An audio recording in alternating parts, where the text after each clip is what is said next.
Tak si mohli zaspievať členovia súboru Lipa s Petrom Lipom hneď potom, ako známy jazzman pomohol zasadiť strom menovca pred jedným z nových bytových domov v spišskej Novej Vsi.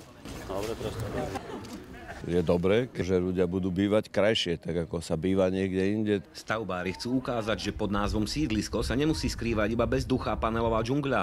A ak to má byť džungľa, tak zelená. Lipa je jej najnovším prírastkom. Je možno v poradí nejaký 45. strom. Tieto stromy chceli by sme sadiť, keď ich nebude 1000, čiže máme veľmi dlhú robotu pred sebou.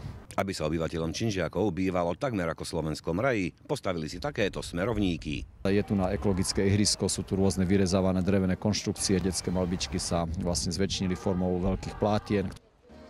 A pod korene Novej Lipy uložili niekoľko predmetov pre šťastie. Lienka Vilanovka, aby sa im hromadili pekne peniažky, samozrejme nejaká sada poslednej záchrany, to nesmie nikdy v živote chýbať. A samozrejme živá voda, ktorá je zložená z 25% lásky, 25% zdravia, šťastia a úspechu. O Lipu bohatší sa cítil byť aj Peter Lipa.